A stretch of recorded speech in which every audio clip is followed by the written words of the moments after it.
Welcome to Brandstorm, the podcast that talks to the people behind America's brands. Hi, I'm Dan Trzynski, president of Platypus Advertising and Design. And I'm Nancy Christopher, the PR director at Platypus, and we've got a great topic today, so let's brandstorm. So if you're one of those who's always wanted to own your own business, buying a franchise can be a great way to make that happen. That is, if you choose the right franchise in the first place. Here to talk about her experiences and how to go about finding the right franchise is Aimee Matchette, owner of a therapeutic massage franchise in Wisconsin called Elements Massage.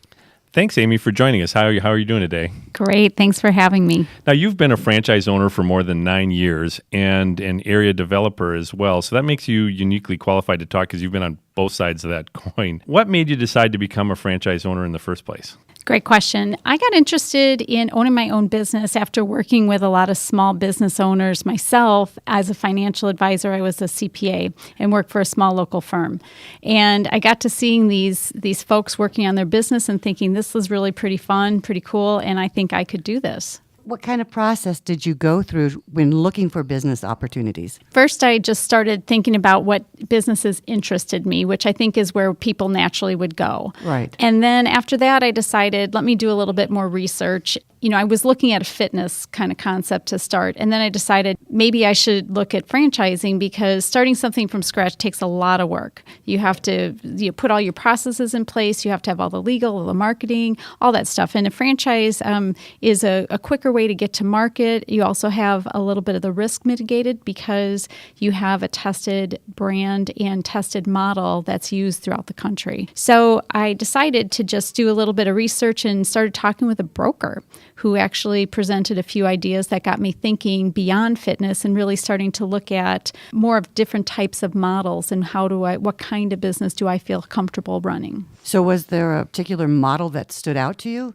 Well, the one thing that did attract me to Elements Massage was it does have a membership model where we do have recurring revenue each month. Not all of our clients are in the membership program, but a good portion of them are. But before I got to that, really you kind of have to look at, do I want to work business to business or do I want to work business to consumer? And I think that's a first step that I think you should really, someone looking at working in their own business or owning their own business should evaluate.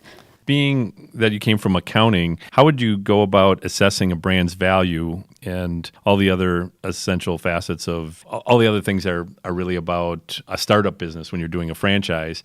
But there's obviously a value to the name and the franchise system. How do you go about evaluating that? Sure. So I think one of the big things to start with is looking at how long the brand has been around and also looking at the management team and have there been significant turnover in the management team over the years or is there a lot of stability? Additionally, I would look at the staff at the corporate office or the franchisor's headquarters because those are the people that are going to be supporting you and just understanding what does your franchise fee include. So most times it does include a marketing component, but sometimes you'll have to go and look at that marketing or accounting or other system stuff outside of what the franchise requires or provides. The other big thing is to look at the franchise disclosure document. That's something that the FCC has put out for prospective business owners as their protection. It's their way of really getting an in-depth look at what's going on inside the business. It talks about any potential litigation. It talks about existing franchisees. It talks about the costs involved with starting a business. And it talks about, some of these hidden things that you might not be aware of. What kind of sealed the deal for you? What made you say, I want to open an Elements Massage? Most brands, franchise organizations do require that you would go out to their corporate headquarters, and often it's called a discovery day. At Elements, it's called a meet the team day. But that's an opportunity for you to actually look the people in the eye that are running the business that are going to support you. It's a little bit of a dog and pony show, but I found that after having that opportunity to meeting with the team that was going to be supporting me, I could look them in the eye. It's easy to BS on videos or written materials, but when you're really looking someone eye to eye, it really gave me a comfort level that this is the kind of company I could get my hands around and I wanted to move forward with. Well, yeah, I'm sure you have to have that connection. I mean, you're going to be working with these people as much as you work with your employees, I would imagine. Exactly. And in addition to meeting them, you're also with other prospective franchisees. So it gave me a feel for what kind of people I would be working with as cohorts. Well, I listen to a lot of Sirius XM radio, and there seems to be commercials for franchises, and they make it sound so easy. All you have to do, you're looking for an alternative source of income, just open up a tropical smoothie or this or that. How much of in that process of deciding is it about what you personally have a passion for and what you want to do versus what maybe you can afford to get into? Because there's obviously a financial investment involved in buying into a brand like this. Absolutely. Obviously, money is important. It's one of the things, if I see businesses fail, it's largely because they're undercapitalized. Perhaps not following the system, but that's probably the biggest thing. So money is definitely a factor, and I think it would be prudent to exclude opportunities that are beyond your reach unless you're looking to have an investor group or some other partners in the process. But then going back as far as the decision-making process there, it is important to understand as a franchise, you have to be someone willing to follow directions. It is a brand, and one of the values of having a brand is that consistency no matter which store you go into. If you're someone that really wants to go off on your own, you're very innovative, maybe doing your own business would be a better route than going into a franchise where you are asked to follow systems. Because there's obviously independent people that do massage and massage therapy. The value of what Elements possibly brings to you is the systems that are in place, or the hiring practices, is all of that, or what do you have control over versus what you have to follow? There are some processes that we follow because we want to have a consistent customer experience. Absolutely. And in order to, and part of what I pay for with my royalty and my initial franchise fee was those systems, both third-party systems that track information and allow us to do our job and book appointments and such, as well as just more operational policies and procedures that we want to have to be consistent. So it's a combination of things, but in our particular brand, there are some areas where we do have flexibility, and that's one of the things that I think did attract me to this brand. While we have marketing brand standards, we have colors, we have messaging and such that we have a lot of creativity at a local level to make decisions on how we want to engage in the community. How do we want to engage with our particular customers? I think that's been real attractive for me, and not all brands have that. So I think it's important to do that research, and some people look at it as they're just buying themselves a job, and other people look at it as I'm buying an investment. And so you kind of need to decide what is the purpose, what's drawn you to even investigate this. And what attracted you? I did purchase it as an investment. I've had a full-time manager since I've started, and different managers over the years, but that was the intent. I wasn't really trying to buy myself a job. I am involved and I enjoy being involved, but I'm not there day to day, which is something I wanted. But I think one of the things that's important when looking at this is I think people look at a franchise as I'm going to plop down some money and I'm just going to do a few things and I'm just going to have this money rolling in my pocket. And that's really a fallacy. Right. Right? We'd always be signing up for that if that were the case.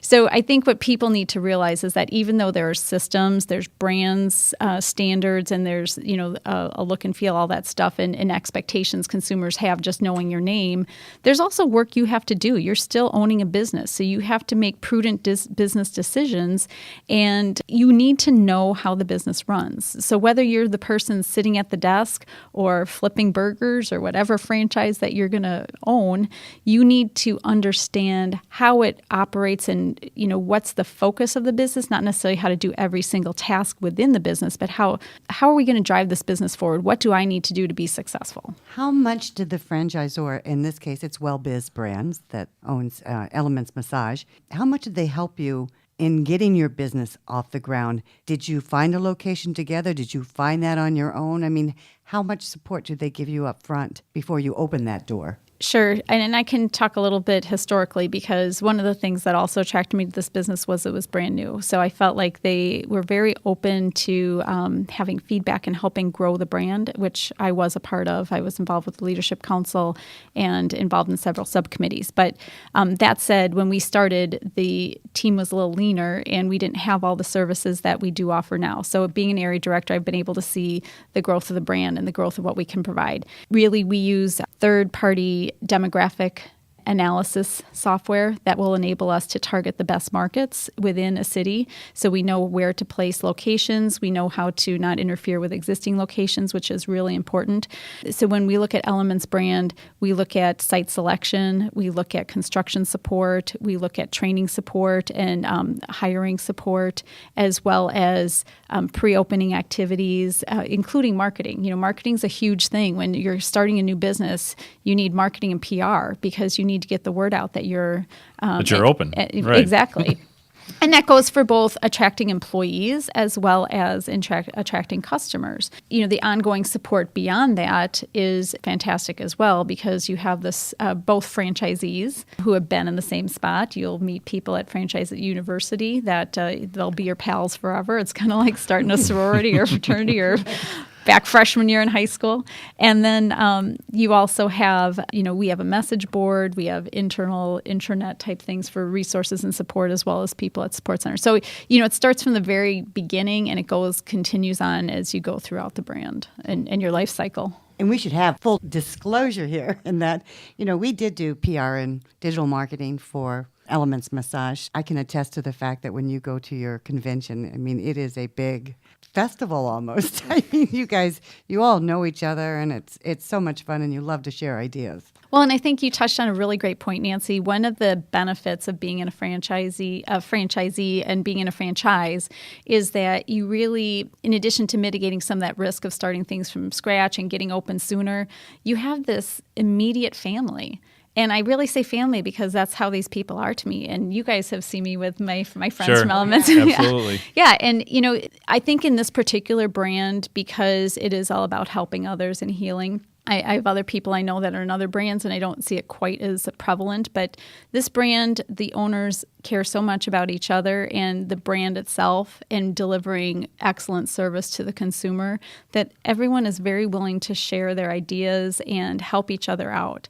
There's not, there's certainly a competitiveness where we want to be the best, but there's not this proprietary nature and unwillingness to share information, even in our local market, which has been fantastic. So let's go back to the beginning a little bit where you talked about you got involved with a broker, but is there any other professional advice that you sought out before you jumped into saying, yeah, I think I want to buy a franchise? Sure, absolutely.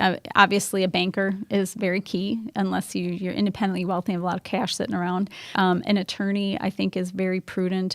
I've seen a lot of people who don't consult an attorney and find that will help them hurt them later.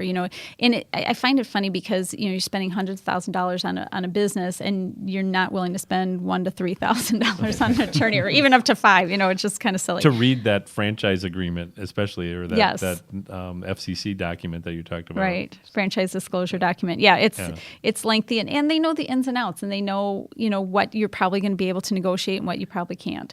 So those would be the key advisors, but more importantly, your friends and family too. They're a great resource. They know you best and they know what you can handle and what you can't handle. And if you are getting into a business, even if you are starting something on your own, you need the support of your family. You are going to be working a lot and as you get going, and you need to know that that's going to be okay and that they will be supportive and understanding of that. You touched on this a little bit earlier too, but vetting the franchisor is very, very important. What are those key elements again? I think that's really important. You really want to drive that home as far as what are you really looking for when you vet the franchise system that you're looking at? Looking at the longevity in the market, looking at how many units are open, looking at the franchise disclosure documents to see if there has been any litigation against the franchisor. It also provides a list of current and former franchisees and actually calling them. Get on the phone and call them. That is so important. There's so many people I've seen too who are not willing to call the people in the local market or go visit a business of interest. And you're going to invest a sizable amount of money and time in this. Why wouldn't you do that? That's just silliness. So I think those are really important things. And then, just doing a little research on the company, its owners, the founders, the people who are employed there. Figure out what's a place and the type of people you want to work with. What was the biggest surprise or challenge when you started Elements? As a service business, obviously it's a service business getting into it, but probably the most unique challenge for me was I came from a professional business environment, and Versus retail. Yeah, exactly. This is retail. So you have, first of all, retail type people at the front desk, but then therapists. They're just wonderfully fantastic folks that are healers, and they really think quite differently than the analytical people I was used to in the CPA world and working at the big accounting firms and such. So that probably for me was the biggest challenge, and just feeling comfortable, dealing with people who thought very differently, and the communication style that was necessary to lead them. I would bet, too, the one thing you didn't expect is that the massage industry is growing so much, but one of your biggest problems have been hiring massage therapists. There's a bigger demand than there is supply out there. Yeah, and I think, it's a testament to the industry and there's been more franchise development in the field and education that's gone on to let consumers know this is a great alternative to traditional healthcare. So I do think there's been some changes in the market, and I think there's been some issues with the schools too, and what expectations they're setting with the prospective new therapists joining the market. But all that said, therapists are just, as I mentioned, very gifted. It's something I definitely could not do, and it's difficult to find the right person who's going to excel in that role. But I think there are therapists out there, and I think if you build the right culture and have an environment that really is focused on doing the right things for your employees, it will not be difficult to find folks.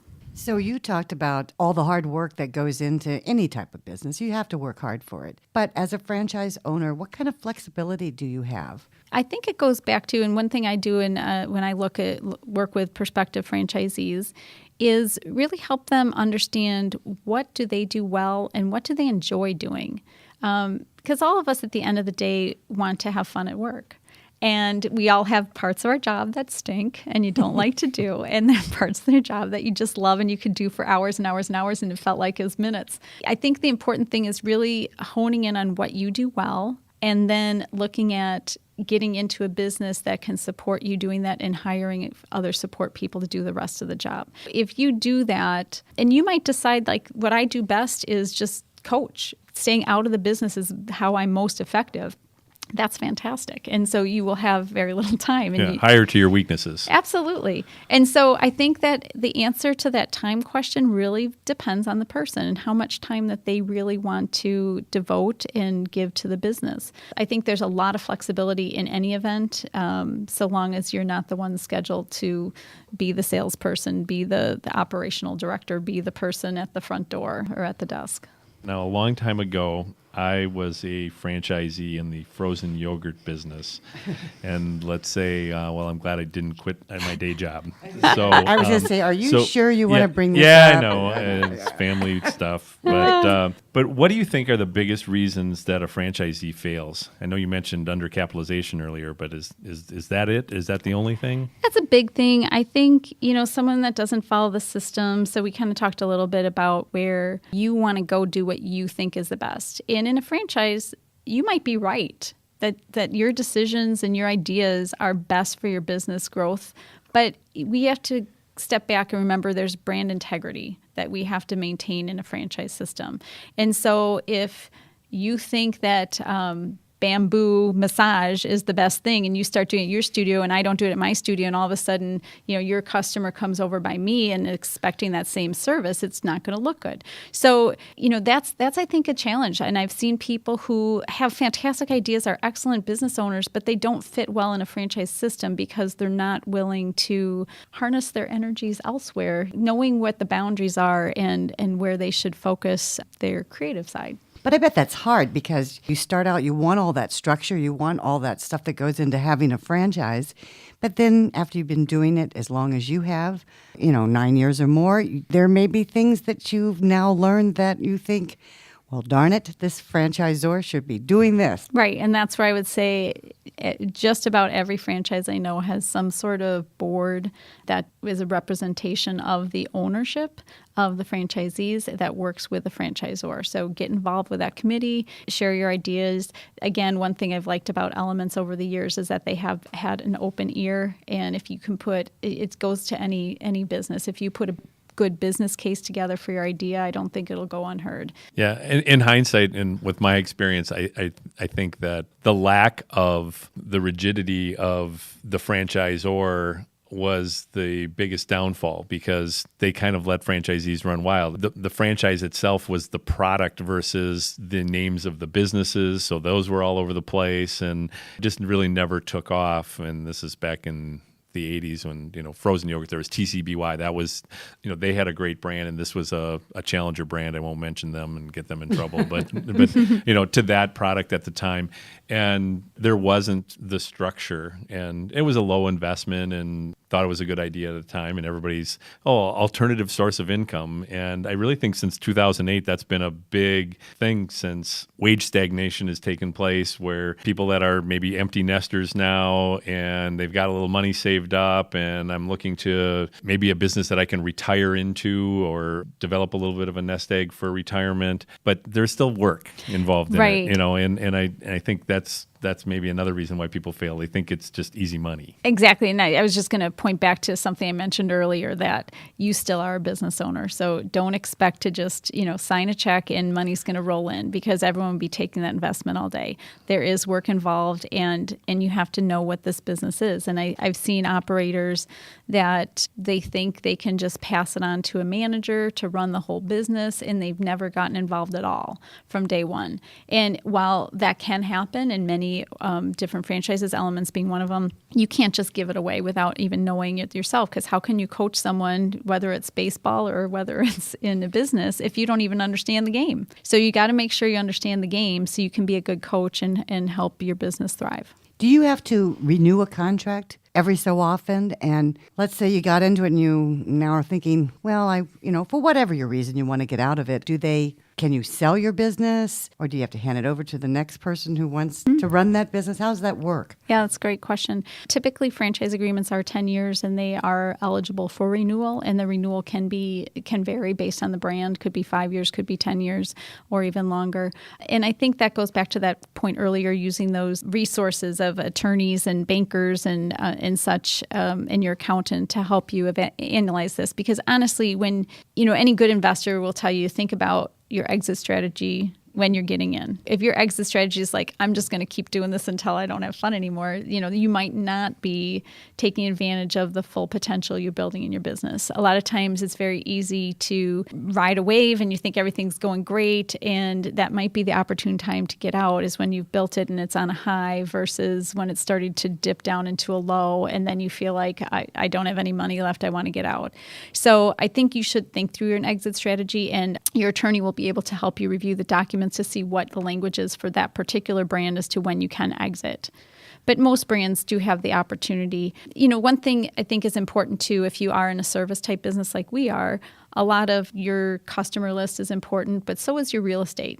So it's important having a great relationship with your landlord and making sure that, if you don't have space, you don't have a business. And picking the right real estate. I mean, exactly. As far as for a location, you said you use some demographic studies and things like that, but sometimes having somebody, again, as another advisor that has an idea of what's really happening. Is this area on the upswing? Is it on the way down? Right. Yeah, we always hear location, right? Oh, it's huge, because it's going to be, and especially you guys in the marketing world, it's going to be the difference of having to pay for every lead or being able to naturally generate leads based on visibility, traffic counts, as well as ancillary businesses that are nearby you.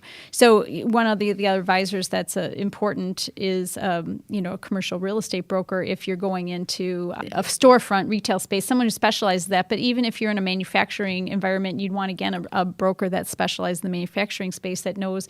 A lot of times the brokers will know things that are available before they're truly available, just like a real estate broker will. So I have to ask, what's been the most rewarding thing for you, and do you have any regrets? I'd say what's been the most rewarding thing for me is helping others. That's something I think I've come to learn more about myself, that that's such an important part of what I do. And I think, in the accounting world, I was able to do it in a different fashion. This has been really great. And then coupled with that is all the wonderful people I've met, and, great friends, yourselves included. But, it's been a great way to meet like-minded folks. And whether it's customers, whether it's other business owners, even my vendors. Many of my vendors are very good friends of mine because, we just really enjoy working together. So that I think has been the high sides. As far as any regrets, I don't think so. I guess for me personally, I probably work more than I should, but that's just me personally. It has nothing to do with this business or getting into a franchise. So it's just a character flaw. I think so. I think so. But no, I've truly enjoyed every bit. And I think one thing, when we look back at what's going to make someone successful in evaluating a business and do I want to do a franchise or even a business at all, I think one thing that's really important that people overlook is your passion and a grit factor. It's important that you really have that drive and the passion and the perseverance because as you know, Dan is a business owner, and Nancy, you've been in business too, there are going to be downtimes. There are going to be times where it's really hard, and whether it's financial, whether it's losing customers, or maybe it's a natural disaster like what's happening in Houston. They're going to be really tough times, and you need to be able to pull on your big girl pants and saddle up to the bar and make it through another day, and that can be very devastating, and some people just don't have that in them. Okay, I'm going to put you on the spot. This wasn't on our discussion guide before we started today, but you mentioned something about riding a wave in a previous answer, and it led me to think about when you're choosing, and my own experience too, with the frozen yogurt thing, is identifying what's a trend and what's a fad, because you can buy into something that's hot today, but not necessarily. So you're obviously a big fan of Elements, and you bought into Elements. But if you were to pick a new franchise today that you'd want to get into and say, I think this is the next trend, what do you think that would be? It's a great question. I think something, you've seen like the floats, storage, stuff like that, or even the 24-hour fitness. I know there's nuances of those same kind of things, but things that are low labor, I think are really important right now because there's obviously a labor shortage. There's right? a both. I think I would be focused on something like that. And I think you're so right on the money there, Dan, because I know when I've talked to a lot of people, it was like, I'm also evaluating frozen yogurt. I'm also hair care, different things. And people talk about looking at recession-proof businesses, things that people are going to spend money on regardless of what happens. But I do think you've really got to watch Liquor store. Yeah. Yeah, that's always good. Always good.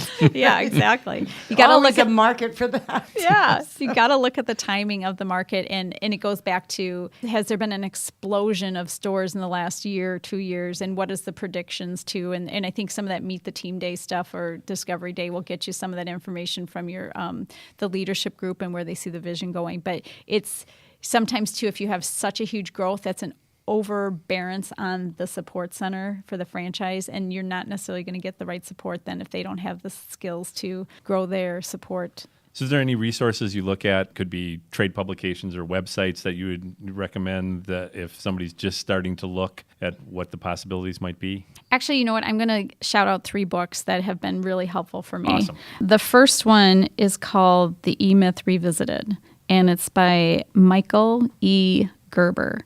And that book really, I think it's important for any business owner to read because it really talks about working in your business versus on your business. And I think it was good. I started that in the beginning of my process. Actually, my husband insisted I read that before I move forward. And he had read it too and had been given that because he also owned a franchise at one point. So that was a great book. The second is, we talked about this too, is Strength Finder 2.0. And it's a great way to, it actually is a quiz, so don't get it from the library. You actually have to buy the book because it's a unique code. But it'll go through and help you evaluate what you're good at and what maybe you don't like doing. And then the last book I just recently read, which is called Grit. It's The Power of Passion and Perseverance by Angela Duckworth.